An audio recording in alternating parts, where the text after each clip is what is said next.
আসসালামু আলাইকুম। Inner learning home YouTube চ্যানেলে স্বাগতম।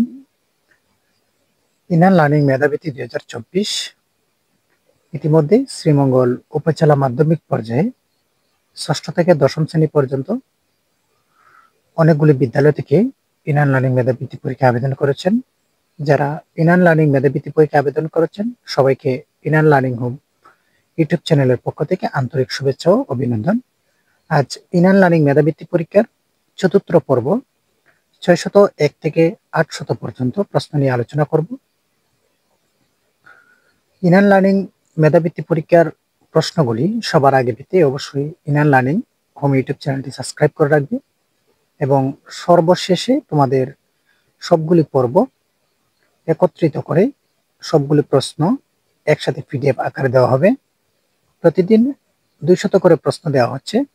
আশা করি যারা আবেদন করেছেন প্রতিদিন 200 করে প্রশ্ন সম্পন্ন করবেন। প্রতিদিন 200 করে প্রশ্ন সম্পন্ন করলে আশা করি আপনাদের চূড়ান্ত প্রস্তুতি হয়ে যাবে ইনার লার্নিং মেধাবৃত্তি পরীক্ষা 2024 এর জন্য। তো আজ প্রথম যে প্রশ্নটি রয়েছে, গুচ্ছরণ ভূমি রয়েছে কোন জেলায়? গুচ্ছরণ ভূমি রয়েছে পাবনা ও সিরাজগঞ্জ জেলায়। বাংলাদেশে কালো জাতের ছাগলকে কি বলা হয়ে থাকে? বাংলাদেশে কালো জাতের ছাগলকে বলা হয়ে থাকে ব্ল্যাক বেঙ্গল। ব্ল্যাক কোয়ার্টার কি? ব্ল্যাক কোয়ার্টার হচ্ছে গবাদি পশুর রোগ। বাংলাদেশের অতিথি পাখি আসে কোথা থেকে? বাংলাদেশের অতিথি পাখি আসে সাইবেরিয়া থেকে। বাংলাদেশের প্রথম কুমির প্রজনন কেন্দ্র কোথায় অবস্থিত? বাংলাদেশের প্রথম কুমির প্রজনন কেন্দ্র অবস্থিত ময়মনসিংহের ভালুকায়। দেশের প্রথম মৎস্য গবেষণা কেন্দ্র কোথায়? দেশের প্রথম মৎস্য গবেষণা কেন্দ্র হচ্ছে বাগেরহাটে। বাংলাদেশের মহিষ প্রজনন কেন্দ্র কোথায়? বাংলাদেশের মহিষ প্রজনন কেন্দ্র বাগেরহাট।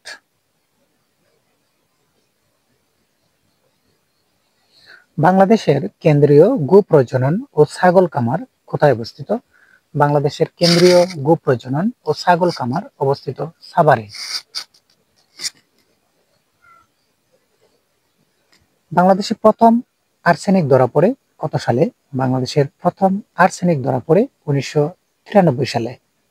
বাংলাদেশে প্রথম আর্সেনিক ধরা পড়ে কোন জেলায়? বাংলাদেশে প্রথম আর্সেনিক ধরা পড়ে চাঁপাই নবাবগঞ্জ। বাংলাদেশের সর্বাধিক আর্সেনিক আক্রান্ত জেলা কোনটি? বাংলাদেশের সর্বাধিক আর্সেনিক আক্রান্ত জেলা চাঁদপুর। বাংলাদেশে আর্সেনিক আক্রান্ত জেলা কতটি? বাংলাদেশে আর্সেনিক আক্রান্ত জেলা হচ্ছে 61টি। বাংলাদেশের প্রাপ্ত আর্সেনিকের মাত্রা কত? বাংলাদেশে প্রাপ্ত আর্সেনিকের মাত্রা হচ্ছে 1.01 মিলিগ্রাম অথবা লিটার। বাংলাদেশের সর্বপ্রথম আর্সেনিক ট্রিটমেন্ট প্লান্ট স্থাপন করা হয় কোথায়? বাংলাদেশে প্রথম আর্সেনিক ট্রিটমেন্ট প্লান্ট স্থাপন করা হয় গোপালগঞ্জ।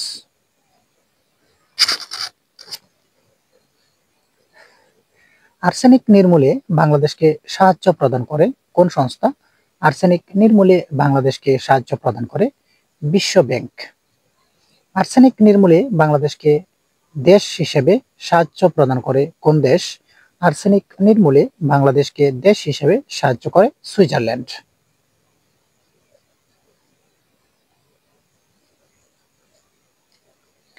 জাতীয় প্রাণী নীতি ঘোষণা করা হয় কবে? জাতীয় প্রাণী নীতি ঘোষণা করা হয় 1999 সালে। পানি উন্নয়ন বোর্ড গঠিত হয় কবে? পানি উন্নয়ন বোর্ড গঠিত হয় 1959 সালে। বাংলাদেশ ভারত পানি চুক্তি স্বাক্ষরিত হয় কবে? বাংলাদেশ ভারত পানি চুক্তি স্বাক্ষরিত হয় 12 ডিসেম্বর 1996 সালে। বাংলাদেশ ভারত পানি চুক্তি কত বছরের জন্য স্বাক্ষরিত হয়? বাংলাদেশ ভারত পানি চুক্তি স্বাক্ষরিত হয় 30 বছরের জন্য। WRPO এর পুনরূপ কি? WPR এর পুনরূপ হচ্ছে water resources planting organization. BWDB এর পুনরূপ কি? Bangladesh water development board. বাংলাদেশের সবচেয়ে বড় সেচ প্রকল্প কোনটি? বাংলাদেশের সবচেয়ে সেচ প্রকল্প হচ্ছে তিস্তা বাঁধ প্রকল্প। বাংলাদেশে পানি শোধনাগার রয়েছে কয়টি? বাংলাদেশে পানি শোধনাগার রয়েছে 4টি। বাংলাদেশে কয় ধরনের রেলপথ রয়েছে? বাংলাদেশে 2 ধরনের রেলপথ রয়েছে, একটি হচ্ছে মিটার গেজ আর একটি হচ্ছে ব্রড গেজ। বাংলাদেশের রেলওয়ে কয়টি অঞ্চলে বিভক্ত? বাংলাদেশ রেলওয়ে 2টি অঞ্চলে বিভক্ত, পূর্বাঞ্চল ও পশ্চিমাঞ্চল। বাংলাদেশ রেলওয়ের সার্বিক সদর দপ্তর কোথায়? বাংলাদেশ রেলওয়ের সার্বিক সদর দপ্তর ঢাকায়। বাংলাদেশ রেলওয়ে পূর্বাঞ্চলীয় সদর দপ্তর কোথায় অবস্থিত? বাংলাদেশ রেলওয়ের পূর্বাঞ্চলীয় সদর দপ্তর অবস্থিত চট্টগ্রাম।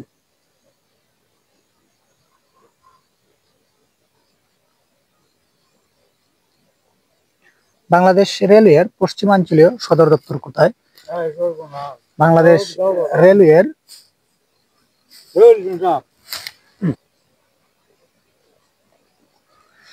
বাংলাদেশ রেলওয়ের পশ্চিমাঞ্চলীয় সদর দপ্তর কোথায়? বাংলাদেশ রেলওয়ের পশ্চিমাঞ্চলীয় সদর দপ্তর ঢাকায়। বাংলাদেশের বৃহত্তম রেলওয়ে স্টেশন কোথায়? বাংলাদেশের বৃহত্তম রেলওয়ে স্টেশন কমলাপুর স্টেশন। বাংলাদেশে একক দীর্ঘতম রেল সেতু কোনটি? বাংলাদেশে একক দীর্ঘতম রেল সেতু হার্ডিঞ্জ ব্রিজ।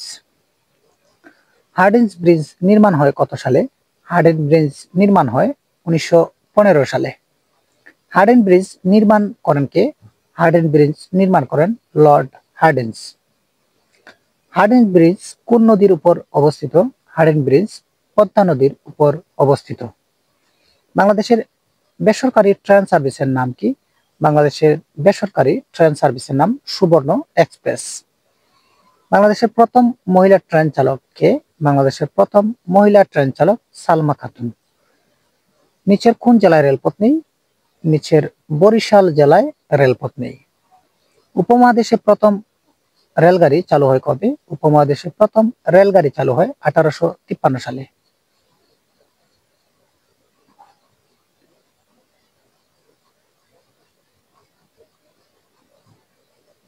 উপমহাদেশে প্রথম রেলগাড়ি চালু করে কে? উপমহাদেশে প্রথম রেলগাড়ি চালু করে লর্ড ডালহৌসি। বাংলাদেশে প্রথম রেল লাইন স্থাপিত হয় কবে? বাংলাদেশে প্রথম রেল লাইন স্থাপিত হয় 1862 সালে। বাংলাদেশের রেল পরিবহন সংস্থার নাম কি? বাংলাদেশের রেল পরিবহন সংস্থার নাম বাংলাদেশ রেলওয়ে। বাংলাদেশের সড়ক পরিবহনে নিয়োজিত সরকারি সংস্থার নাম কি? বাংলাদেশ সড়ক পরিবহনে নিয়োজিত সরকারি সংস্থার নাম বিআরটিসি। বিআরটিসি প্রতিষ্ঠিত হয় কবে? বিআরটিসি প্রতিষ্ঠিত হয় 1961 সালে। বাংলাদেশ বিমান সংস্থার নাম কি? বাংলাদেশ বিমান সংস্থার নাম বিমান বাংলাদেশ এয়ারলাইন্স। বাংলাদেশ বিমান সংস্থা গঠিত হয় কবে? বাংলাদেশ বিমান সংস্থা গঠিত হয় 4 জানুয়ারি 1972। সর্বাধিক যাত্রী বহন ক্ষমতা সম্পন্ন যাত্রীবাহী বিমান কোনটি? সর্বাধিক যাত্রী বহন ক্ষমতা সম্পন্ন যাত্রীবাহী বিমান বোয়িং 747। বিমানের সম্মুখভাগে বিমান চালকের বসার স্থানকে বলা হয় কি? বিমানের সম্মুখভাগে বিমান চালকের বসার স্থানকে বলা হয় ককপিট।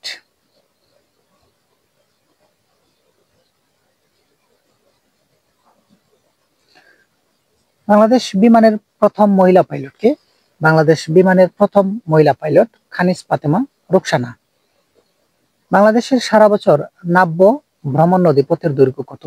বাংলাদেশের সারা বছর নাব্য ভ্রমণ নদীপথের দৈর্ঘ্য 5200 কিলোমিটার।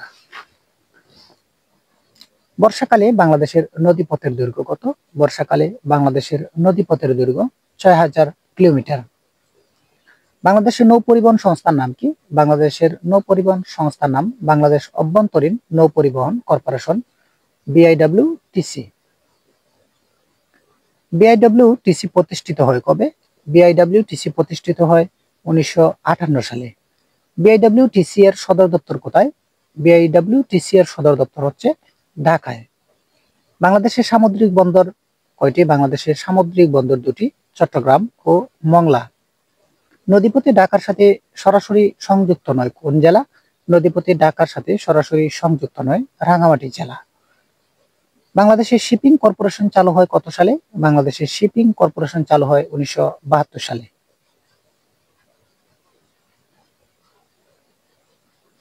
বাংলাদেশের শিপিং কর্পোরেশন চালু হয় 1972 সালে। বাংলাদেশ বিমানের প্রথম আন্তর্জাতিক ফ্লাইট চালু হয় কবে? বাংলাদেশ বিমানের প্রথম আন্তর্জাতিক ফ্লাইট চালু হয় 1972 সালে। প্রথম বাণিজ্যিক জাহাজ এর নাম কি? প্রথম বাণিজ্যিক জাহাজের নাম বাংলার দূত। বাংলাদেশ বিমানের প্রথম আন্তর্জাতিক ফ্লাইট কোন দেশে হয়েছিল? বাংলাদেশ বিমানের প্রথম আন্তর্জাতিক ফ্লাইট হয়েছিল ঢাকা লন্ডন ঢাকা।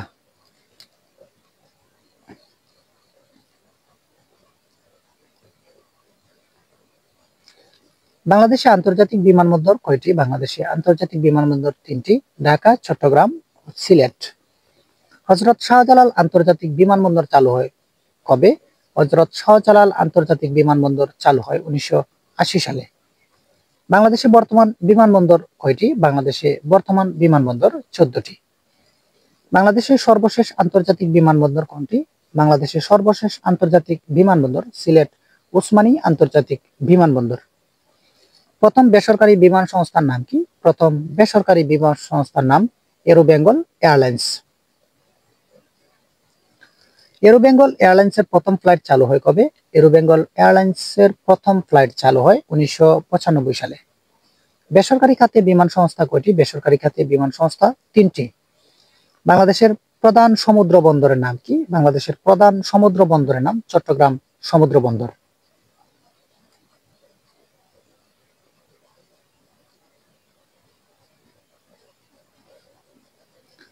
চট্টগ্রাম সমুদ্র বন্দর প্রতিষ্ঠিত হয় কবে? চট্টগ্রাম সমুদ্র বন্দর প্রতিষ্ঠিত হয় 1887 সালে। চট্টগ্রাম সমুদ্র বন্দর আনুষ্ঠানিকভাবে কার্যক্রম শুরু করে কবে? চট্টগ্রাম সমুদ্র বন্দর আনুষ্ঠানিকভাবে কার্যক্রম শুরু করে 1888 সালে। চট্টগ্রাম সমুদ্র বন্দর অবস্থিত কোন নদীর তীরে? চট্টগ্রাম সমুদ্র বন্দর অবস্থিত কর্ণফুলী নদীর তীরে।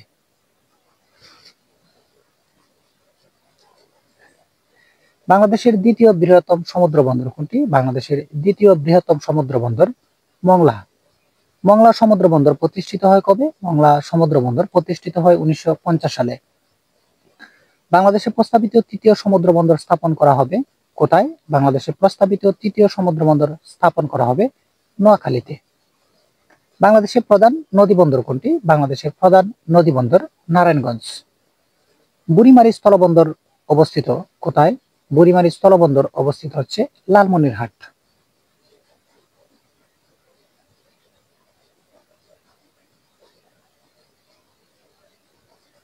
মেঘনা নদীর পরবর্তী বিখ্যাত নদীবন্দর কোনটি? মেঘনা নদীর তীরবর্তী বিখ্যাত নদীবন্দর হচ্ছে চাঁদপুর। বাংলাদেশের সবচেয়ে বড় ও প্রধান স্থলবন্দর কোনটি? বাংলাদেশের সবচেয়ে বড় ও প্রধান স্থলবন্দর হচ্ছে বেনাপোল। বাংলাদেশের দ্বিতীয় বৃহত্তম স্থলবন্দর কোনটি? বাংলাদেশের দ্বিতীয় বৃহত্তম স্থলবন্দর হিলি। বাংলাবান্ধা স্থলবন্দর কোন জেলায় অবস্থিত? বাংলাবান্ধা স্থলবন্দর অবস্থিত পঞ্চগড়। FBCCI এর পূর্ণরূপ কি? Federation of Bangladesh chambers of commerce and industry. FBCCI এর প্রতিষ্ঠা হয় কত সালে? FBCCI এর প্রতিষ্ঠা হয় 1973 সালে।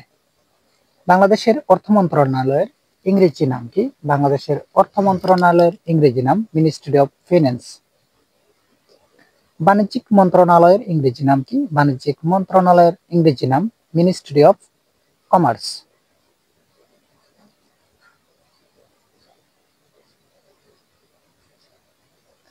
অভ্যন্তরীণ সম্পদ বিভাগ প্রতিষ্ঠা হয় কবে? অভ্যন্তরীণ সম্পদ বিভাগ প্রতিষ্ঠা হয় 21 এপ্রিল 1979 সালে। বাংলাদেশে রেশনিং ব্যবস্থা বন্ধ করা হয় কবে? বাংলাদেশে রেশনিং ব্যবস্থা বন্ধ করা হয় 1986 সালে। বাংলাদেশের national board of revenue NBR প্রতিষ্ঠিত হয় কবে? বাংলাদেশে national board of revenue NBR প্রতিষ্ঠিত হয় 1972 সালে। BGT এর পুনরূপ কি? BGT এর পুনরূপ হচ্ছে ভ্যালুরেবল গ্রুপ ডেভেলপমেন্ট। BGF এর পুনরূপ কি? BGF এর পুনরূপ হচ্ছে ভ্যালুরেবল গ্রুপ ফিডিং। চেয়ারের পূর্ণরূপ কি? চেয়ারের পূর্ণরূপ হচ্ছে gratuitous relief. S O M S এর পূর্ণরূপ কি? এস ও এম এস এর পূর্ণরূপ হচ্ছে ওপেন মার্কেট সেল।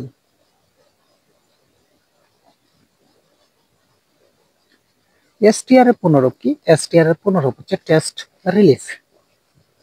বিটিসি এর পূর্ণরূপ কি? বিটিসি এর পূর্ণরূপ হচ্ছে বাংলাদেশ ট্যারিফ কমিশন। টিসিবি এর পূর্ণরূপ কি? টিসিবি এর পূর্ণরূপ ট্রেডিং কর্পোরেশন অফ বাংলাদেশ। ব্যাটের পূর্ণরূপ কি? ব্যাটের পূর্ণরূপ হচ্ছে ভ্যালু এডেড ট্যাক্স।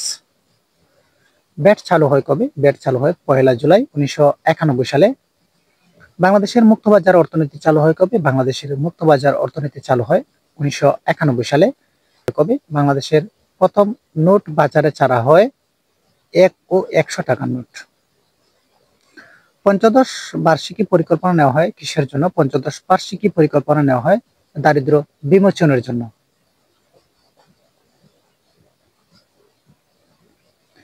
এটিএম এর পূর্ণরূপ কি? এটিএম এর পূর্ণরূপ হচ্ছে automated teller machine.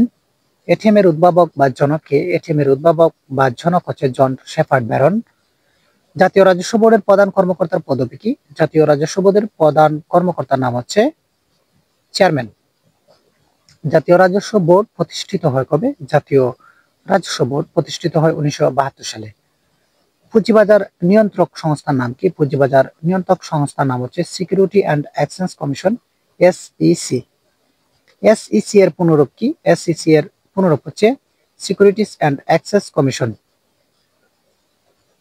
Dhaka stock exchange প্রতিষ্ঠিত হয় কবে? ঢাকা স্টক এক্সচেঞ্জ প্রতিষ্ঠিত হয় 1954 সালে। বাংলাদেশ নেপাল ট্রানজিট চুক্তি হয় সর্বপ্রথম কবে? বাংলাদেশ নেপাল ট্রানজিট চুক্তি হয় সর্বপ্রথম 1996 সালে।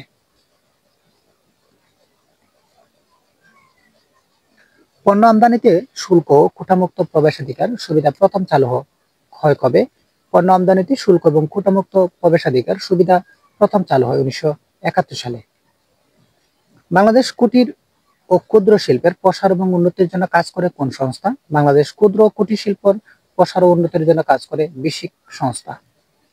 বিনিয়োগ বোর্ড যে মন্ত্রণালয়ের আওতাধীন? বিনিয়োগ বোর্ড হচ্ছে প্রধানমন্ত্রীর কার্যালয়ের আওতাধীন। বাংলাদেশের বৈদেশিক মুদ্রার সিংহভাগ আসে কোথা থেকে? বাংলাদেশের বৈদেশিক মুদ্রার সিংহভাগ আসে তৈরি পোশাক খাত থেকে। পরিকল্পনা কমিশনের সদর দপ্তর কোথায় অবস্থিত? পরিকল্পনা কমিশনের সদর দপ্তর অবস্থিত ঢাকার আগারগাঁওয়ে। বাংলাদেশের রপ্তানি দ্রব্য কি? বাংলাদেশের রপ্তানি দ্রব্য তৈরি পোশাক, পাট ও পাটজাত দ্রব্য।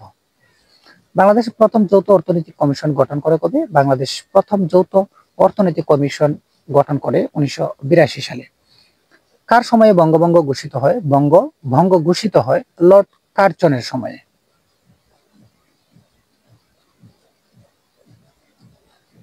বাংলার প্রথম মুসলিম বিজেতা কে? বাংলার প্রথম মুসলিম বিজেতা ইখতিয়ার উদ্দিন মোহাম্মদ বিন বখতিয়ার খলজি। কতবার সুলতান মাহমুদ ভারতবর্ষ আক্রমণ করেন? সুলতান মাহমুদ ভারতবর্ষ আক্রমণ করেন 17 বার। খিলাফত আন্দোলনের অন্যতম নেতা কে? খিলাফত আন্দোলনের অন্যতম নেতা মাওলানা মোহাম্মদ আলী। সতীদাহ প্রথা কত সালে রহিত হয়? সতীদাহ প্রথা রহিত হয় 1829 সালে। শাহী বাঙ্গালিয়ান বাংলার কোন মুসলিম সুলতানের উপাধি ছিল? শাহী বাঙ্গালিয়ান বাংলার শামসুদ্দিন ইলিয়াস শাহর উপাধি ছিল।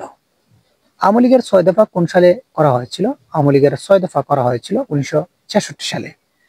আগরতলা ষড়যন্ত্র মামলা দায়ের করা হয় কোথায়? আগরতলা ষড়যন্ত্র মামলা দায়ের করা হয় থাকে ঢাকায়।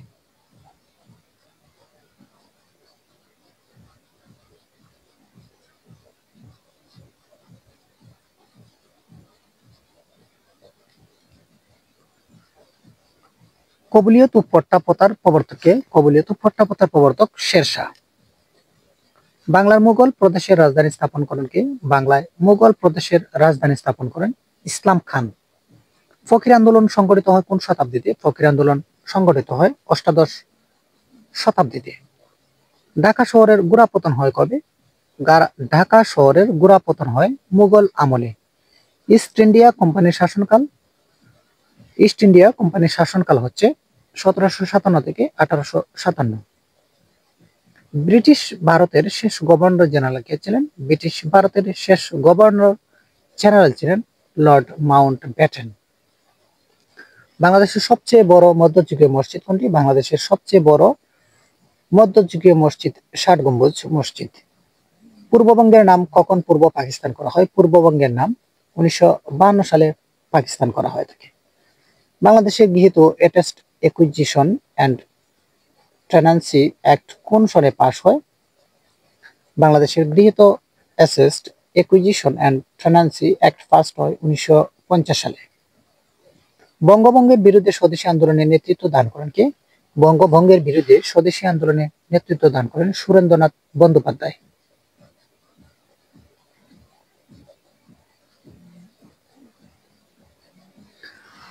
বাংলার স্বাধীন সুলতান কে ছিলেন? বাংলার স্বাধীন সুলতান ছিলেন ফখরুদ্দীন মুবারক শাহ। কোন ব্যক্তি বাংলাদেশকে ধন সম্পদপূর্ণ নরক বলে অভিহিত করেন?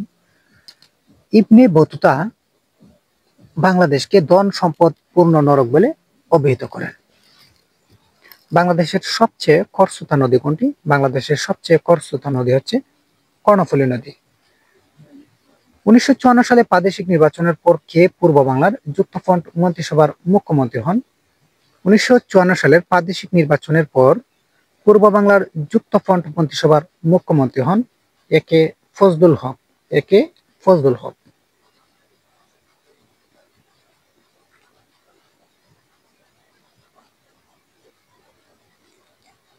ঢাকা শহরের গোড়াপতন হয় কোন আমলে? ঢাকা শহরের গোড়াপতন হয় মুঘল আমলে। বিশ্বের প্রথম পুরাতন বিশ্ববিদ্যালয় কোনটি? বিশ্বের প্রথম পুরাতন বিশ্ববিদ্যালয় নালন্দা। ফকির আন্দোলন সংগঠিত হয় কোন শতাব্দীতে? ফকির আন্দোলন সংগঠিত হয় অষ্টাদশ শতাব্দীতে। বাংলায় মুঘল প্রদেশের রাজধানী স্থাপন করেন কে? বাংলায় মুঘল প্রদেশের রাজধানী স্থাপন করেন ইসলাম খান। তিতুমিরের বাঁশের কেল্লা কোথায় অবস্থিত ছিল? তিতুমিরের বাঁশের কেল্লা অবস্থিত ছিল নারিকেল বাড়িয়ায়।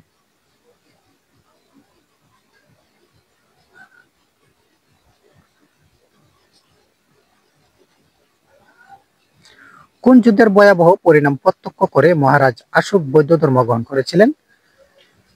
কলিঙ্গের যুদ্ধ বা কলিঙ্গের যুদ্ধের ভয়াবহ পরিণাম প্রত্যক্ষ করে মহারাজ অশোক বৌদ্ধ ধর্ম গ্রহণ করেছিলেন।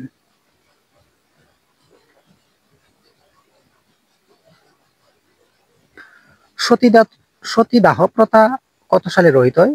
সতীদাহ প্রথা রহিত হয় 1829 সালে। বাঙ্গালা নামের প্রচলন করেন কি? বাঙ্গালা নামের প্রচলন করেন ইলিয়াস শাহ। পলাশীর যুদ্ধ হয় কত সালে? পলাশীর যুদ্ধ হয় 1757 সালে। অশোক কোন বংশের সম্রাট ছিলেন? অশোক মৌর্য বংশের সম্রাট ছিলেন। কোন মুসলিম সেনাপতি সিন্ধু জয় করেন? মুহাম্মদ বিন কাসিম মুসলিম সেনাপতি সিন্ধু জয় করেন। ১৯৭১ সালের 25শে মার্চ কি বার ছিল? ১৯৭১ সালের 25শে মার্চ ছিল বৃহস্পতিবার।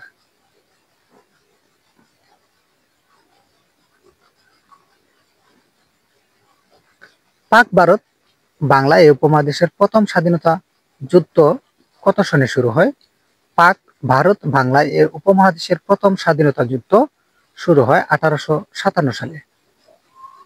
উপমহাদেশে সিপাহী বিদ্রোহ শুরু হয় কোন সালে? উপমহাদেশে সিপাহী বিদ্রোহ শুরু হয় 1857 সালে।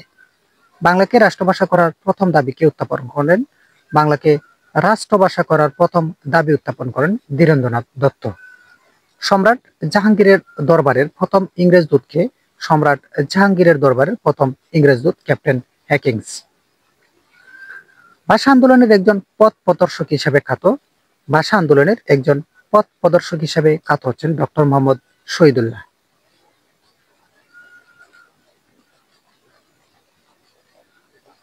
পাকিস্তানের শাসনতন্ত্র কবে প্রথম প্রবর্তিত হয়?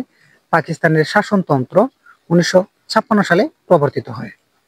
কোন ইউরোপীয় ভারতে আসার জলপথ আবিষ্কার করেন? Vasco da Gama. Vasco da Gama ইউরোপীয় ভারতে আসার জলপথ আবিষ্কার করেন। ঐতিহাসিক 6 দফাকে কিসের সাথে তুলনা করা হয়? ঐতিহাসিক 6 দফাকে তুলনা করা হয় থাকে ম্যাগনা কার্টা। বাংলার সালিশ আইন কার আমলে প্রণীত হয়? বাংলায় ঋণ সালিশ আইন প্রণীত হয় এ কে ফজলুল হকের আমলে। প্রাচীন বাংলার জনপদগুলোকে গৌড় নামে একত্রিত করেন কে? প্রাচীন বাংলায় জনপদগুলোকে গৌড় নামে একত্রিত করেন রাজা শশাঙ্ক। মিয়ানমার বাংলাদেশের কোন দিকে অবস্থিত? মিয়ানমার বাংলাদেশের দক্ষিণ পূর্বে অবস্থিত। বাংলাদেশের পূর্বে অবস্থিত কি? বাংলাদেশের পূর্বে অবস্থিত পশ্চিমবঙ্গ ও কোচবিহার। বাংলার মুখ কবিতাটি কোন কাব্যের অন্তর্গত? বাংলার মুখ কবিতাটি রূপসী বাংলা কাব্যের অন্তর্গত।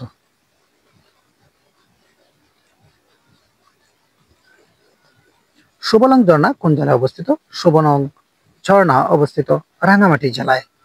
19 শতকের গীতিকাব্য ধারার অন্যতম কবিকে? 19 শতকের গীতিকাব্য ধারার অন্যতম কবি বিহারীলাল। শেওলা স্থলবন্দর কোথায় অবস্থিত? শেওলা স্থলবন্দর অবস্থিত সিলেটে। বাংলাদেশের সীমান্তবর্তী ভারতের রাজ্য কয়টি? বাংলাদেশের সীমান্তবর্তী ভারতের রাজ্য 5টি। বাংলাদেশ মিয়ানমার মৈত্রী সেতু কোথায় অবস্থিত? বাংলাদেশ মিয়ানমার মৈত্রী সেতু অবস্থিত কক্সবাজার। বাংলাদেশের ক্ষেত্রফল কত বর্গ মাইল? বাংলাদেশের ক্ষেত্রফল 56,501 বর্গ মাইল। বাংলা সাহিত্যের সর্বাধিক সমৃদ্ধ ধারা কি? বাংলা সাহিত্যের সর্বাধিক সমৃদ্ধ ধারা গীতি কবিতা। বাংলাদেশের সমুদ্র উপকূলের দৈর্ঘ্য কত? বাংলাদেশের সমুদ্র উপকূলের দৈর্ঘ্য 445 মাইল।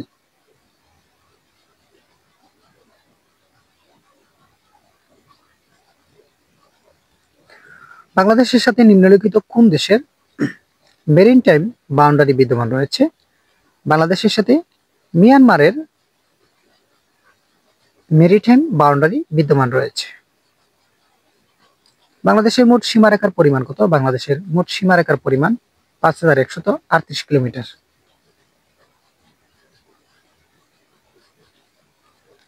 টাঙ্গুয়ার হাওরের আয়তন কত? টাঙ্গুয়ার হাওরের আয়তন 100 বর্গ কিলোমিটার। রামু উপজেলা কোন জেলা অবস্থিত? রামু উপজেলা অবস্থিত কক্সবাজার জেলায়। রাষ্ট্রপতির শপথ অনুষ্ঠান কে পরিচালনা করেন? রাষ্ট্রপতির শপথ অনুষ্ঠান পরিচালনা করেন স্পিকার।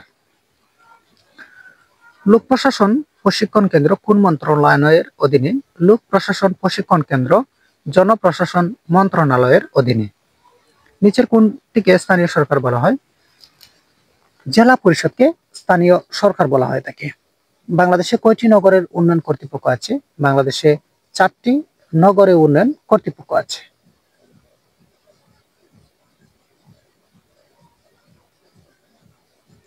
বাংলাদেশের ন্যাশনাল ট্যুরিজম কাউন্সিলের চেয়ারম্যান কে? বাংলাদেশের ন্যাশনাল ট্যুরিজম কাউন্সিলের চেয়ারম্যান প্রধানমন্ত্রী। ইউনিয়ন পরিষদে কয়টি ওয়ার্ড থাকে? ইউনিয়ন পরিষদে ওয়ার্ড থাকে 9টি। শহর এলাকার স্থানীয় স্বায়ত্তশাসিত সংস্থা কি? শহর এলাকায় স্থানীয় স্বায়ত্তশাসিত সংস্থা হচ্ছে পৌরসভা। বাংলা ভাষা ও সাহিত্য কার কাছে প্রত্যক্ষভাবে ঋণী? বাংলা ভাষা ও সাহিত্য প্রত্যক্ষভাবে ঋণী হচ্ছে অপভ্রংশ। চর্যাপদ কোন ধর্মাবলম্বীদের সাহিত্য? চর্যাপদ হচ্ছে সহচিয়া বৌদ্ধ ধর্মাবলম্বীদের সাহিত্য। বাংলা গদ্য সাহিত্য বিকাশে কোন প্রতিষ্ঠানের বিশেষ অবদান রয়েছে?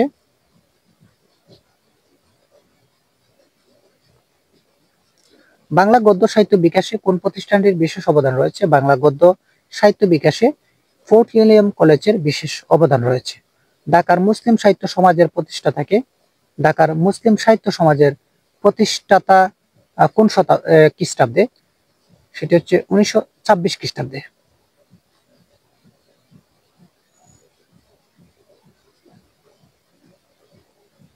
মুসলিম সাহিত্য সমাজের মুখপত্র কি ছিল? মুসলিম সাহিত্য সমাজের মুখপত্র ছিল শিকা। বাংলাদেশের বৃহত্তম দ্বীপ কোনটি? বাংলাদেশের বৃহত্তম দ্বীপ হচ্ছে ভোলা। ধলেশ্বরী নদীর শাখা নদী কোনটি? ধলেশ্বরী নদীর শাখা নদী হচ্ছে বুড়িগঙ্গা। অলিভ টার্টল বাংলাদেশের কোন দ্বীপে পাওয়া যায়? অলিভ টার্টল বাংলাদেশের সেন্ট মার্টিন দ্বীপে পাওয়া যায়। চন্দ্রনাথের পাহাড় কোথায় অবস্থিত? চন্দ্রনাথের পাহাড় অবস্থিত সীতাকুণ্ডতে। হিমছড়ি কোন শহরের নিকট অবস্থিত? হিমছড়ি কক্সবাজার শহরের নিকট অবস্থিত। বাংলাদেশের দ্বিতীয় অর্থকরী ফসল কোনটি? বাংলাদেশের দ্বিতীয় অর্থকরী ফসল চা। বাংলাদেশের টেলিফোন শিল্প সংস্থা কোথায় অবস্থিত? বাংলাদেশের টেলিফোন শিল্প সংস্থা অবস্থিত টঙ্গী।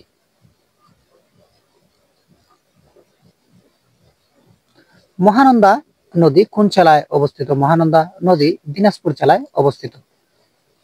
মাওয়া ফেরিঘাট কোন নদীর তীরে অবস্থিত? মাওয়া ফেরিঘাট অবস্থিত পদ্মা নদীর তীরে অবস্থিত। ব্রহ্মপুত্র নদী কোন জেলার ভেতর দিয়ে বাংলাদেশে প্রবেশ করেছে? ব্রহ্মপুত্র নদী কুড়িগ্রাম জেলা দিয়ে বাংলাদেশে প্রবেশ করেছে।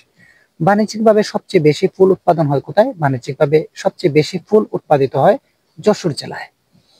বাংলাদেশ মেশিন টুলস ফ্যাক্টরি কোথায় অবস্থিত? বাংলাদেশ মেশিন টুলস ফ্যাক্টরি অবস্থিত গাজীপুর। বাংলাদেশের কোথায় ইউরেনিয়ামের সন্ধান পাওয়া গেছে? বাংলাদেশের কুলাউড়া পাহাড়ে ইউরেনিয়ামের সন্ধান পাওয়া গেছে। সুন্দরবনে বাঘ গণনার জন্য ব্যবহৃত পদ্ধতি? সুন্দরবনে বাঘ গণনার জন্য ব্যবহৃত পদ্ধতির নাম ফাগমার্ক। ইউরিয়া সারে শতকরা কত নাইট্রোজেন থাকে? ইউরিয়া সারে শতকরা 84% নাইট্রোজেন থাকে। বাংলাদেশের উত্তরে অবস্থিত ভারতের কোন রাজ্যগুলো রয়েছে? বাংলাদেশের উত্তরে অবস্থিত ভারতের রাজ্যগুলো রয়েছে পশ্চিমবঙ্গ, মেঘালয় ও আসাম। সুপ্রিয় শিক্ষার্থী, আজ চতুর্থ পর্ব সম্পন্ন হয়েছে। আগামী পর্বে তোমাদের 801 থেকে 1000 পর্যন্ত পঞ্চম পর্বটি প্রকাশিত হবে। আগামী পর্বটি সবার আগে পেতে ইনার লার্নিং হোম ইউটিউব চ্যানেলটি সাবস্ক্রাইব করে রাখবে, এবং যারা ইতিমধ্যে এই পর্বটি তোমাদের হাতে পাবে, অবশ্যই তোমাদের মধ্যে যারা ইনার লার্নিং মেধাবৃত্তি পরীক্ষায় অংশগ্রহণ করেছে সবাইকে ভিডিওটি শেয়ার করার জন্য অনুরোধ করছি। সবাইকে ভিডিওটি শেয়ার করে দিবে, এবং যারা এখনো ইনার লার্নিং মেধাবৃত্তি পরীক্ষায় আবেদন করতে আগ্রহী রয়েছেন, শ্রীমঙ্গল উপজেলার বিভিন্ন বিদ্যালয়ের শিক্ষার্থী চাইলে আগামী 30 ডিসেম্বরের মধ্যে ইনার লার্নিং মেধাবৃত্তি পরীক্ষায় অনলাইনের মাধ্যমে আবেদন করা যাবে। যদি কোনো শিক্ষার্থী আগ্রহ থাকেন তাহলে আমাদের সাথে যোগাযোগ করে আবেদন করতে পারবেন। ধন্যবাদ সবাইকে, দেখা হবে আগামী পর্বে।